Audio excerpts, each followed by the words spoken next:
د یوه خبره ده چې په یو کلي کې یو زمیندار سره یو چیلئ وه چې د هغې 3 بچي وو. هغه چیلئ به هر وخت خپل بچو په فکر کې وه ځکه چې دوی سره خوا کې یو ځنګل وو او هغې کې قسمه خطرناک ځناور اوسېدل. چیلئ ته دا یره وه چې داسې نه چې دا بچي په لوبو کې ځنګل طرف ته لاړ نه شي او د کوم ځناور ښکار ونه ګرځي. د دې د وجې نه به همیشه چیلئ خپل بچو ته دا نصیحت کولو چې کله هم دې ځنګل طرف ته لاړ نه شئ. خو یوه ورځ د چیلئ بچي د بوجر او د زمیندار خبرې واورېدلې او هغوی خپل منځ کې دا خبرې کولې چې ځنګل کې ډېره زیاته ګیا ده.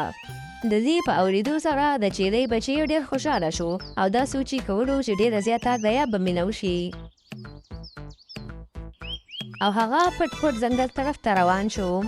چې کله د چیلئ مور خبره شوه نو هغه ډېره ویرېده او د خپل بچي په تلاش کې ځنګل طرف ته روانه شوه او هلته کې د چیلئ بچی په لوبو کې ځنګل طرف ته تللی و او په دې کې یو 3 لګړ بګړ د چیلئ بچی راګیر کړي. کله چې د چیلئ بچی د وویني نو ډېر ویرېږي او په زوره باندې په ژړا شي او خپل مور ته آواز کوي. په دې کتلو سره ټول لګړ بګړ خوشحاله شي او خاندي. واه څه ښایسته خوراک دی، کاش چې دا راته پرون میلاو شوی وی.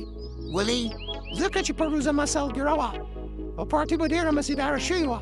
هیڅ خبره نه ده، ستا د سالګرې پارټي به موږ نن مناو کړو. داسې ښکاري زموږ د ناوخته پارټي ډېره وزني شوه. واو د 2 ګرام سره پوره 1 کیلو مفت. ها ها ها ها ها ها ها ها ها ها. بس خندا بنده کړئ ورنه شیر به راشي او تاسو ټول به وخورئ. شیر بچه؟ ولې؟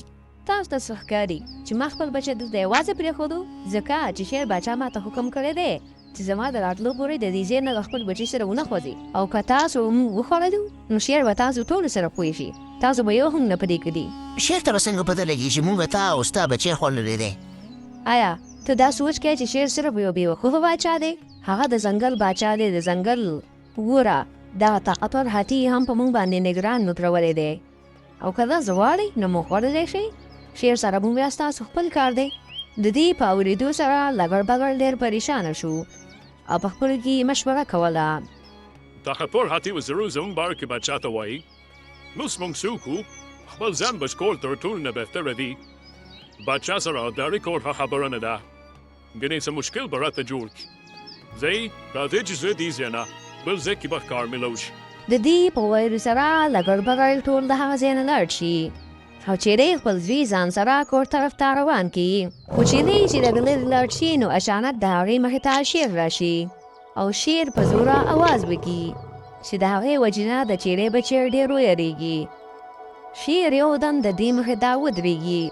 یېرېدلې مور خپل همت ونه بایلي او شیر ته وایي ودرېږه شیر باچا، ګنې شیرني به د تا نه ناراضه شي. شیرني چېرته ده؟ ای بېوقوفې چیلئ، آیا ته ځان ته شیرني وایې؟ ها ها ها ها. نه زه ستا د شیرني باره کې خبره کوم. زما شیرني؟ او ته څه سوچ کوې چې زه خپل دې بچي سره د خطرناک ځنګل ته چکر دپاره راغلی یم؟ نه شیرني زه ونیولی وم او ما ته یې ویل چې تاسو اوس واپس لاړ نه شئ او دلته انتظار وکئ. خو که چا ورته وویلې نو زه به هغې سره پوه شم. نن به زه ستاسو دواړو کاشه غوښه پخوم او خپل باچا باندې به خورم. زه به ستا خبر باندې ولې یقین وکړم؟ مه کوه یقین، هېڅ خبر نشته دی، خو وروسته به د شیرني د غوسې ذمهدار ته پخپله یې. که ستا یقین نه راځي نو دې مرغۍ نه تپوس وکړه. ستا شیرني په موږ باندې د نظر ساتلو لپاره دا مرغه رالیږلی دی. که څوک ما ته نقصان راورسوي نو فوراً به دا شیرني ته لاړ شي او شیرني به په غوسه کې راشي. که غواړي نو دا مرغۍ ویروه خو دا به بیا هم نه ځي ځکه چې دا خو د شیرني حکم دی او د هغې حکم هېڅوک هم نشي ماتولی. د دې په اورېدو سره شیر باچا مرغۍ یارولو کوشش کوي خو مرغۍ د خپل ځای نه هېڅ ونه خوځي. شیرني یکدم وایي هېڅ فایده یې نشته، دا د شیرني وفادار مرغه دی، دا په هر حال کې به د شیرني په حکم باندې عمل کوي. شیر ورته وویل ته صحیح وایې، یقیناً چې دا مرغۍ به تا باندې د نظر ساتلو لپاره رالیږلې ده. و دې ځای نه نه خوځي، داسې څوک شته چې هغه د شیرني نافرماني کړي. بهتره خبره ده چې زه دې ځای نه لاړ شم او هسې به هم چې دی نو شیرني به تاسو دواړه پخوي او ما ته به پیش کوي. د دې په ویلو سره شیر د هغه ځای نه لاړ شي. څنګه چې شیر لاړ شي نو چیلئ ځان سره خپل بچی کور طرف ته روان کړي. خو لږ مخکې ترې نه وي چې شیرني اچانک د هغوی مخې ته راشي نو د چیلئ بچی ډېر ویریږي. ښځه او خاوند دې وي ستاسو په شان دې وي. ګوره ته د شعر دپاره هر وخت خوراک تیاروي. نن شعر دا سوچ کولو او موږ ته یې ویل چې هره ورځ شعر نیمه دپاره خوراک تیاروي. ولې نه زه نن هغې دپاره خوراک تیار کړم. او دی ویل چې زما او زما بچی به ښکار کي ځکه چې زموږ غوښه ډېره نرمه ده. نو شعر ولې ستاسو ښکار ونه کړو؟ ځکه چې هغه غوښتل چې تازه دعوت پیش کړي. شعر ویل چې زه نن شعر ني ته خاص دعوت پیش کوم. رښتیا وایي شعر بچه زما په باره کې داسې سوچ کوي؟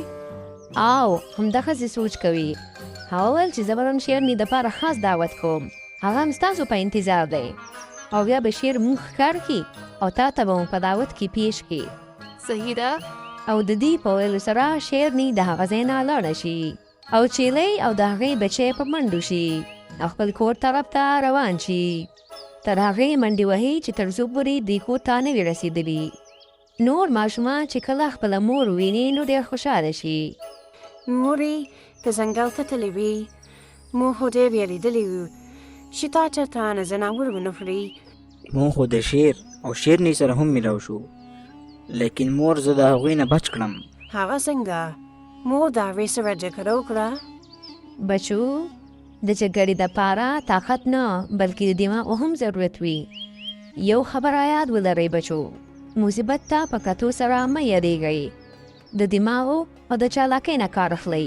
که تاسو د ذهن صحیح استعمال وکئ نو تاسو په طاقتور ځناور ماتولی شئ. ملګرو که دا سټورۍ مو خوښه شوې وي نو زموږ چینل سره لایک کئ او سبسکرایب کئ. مننه.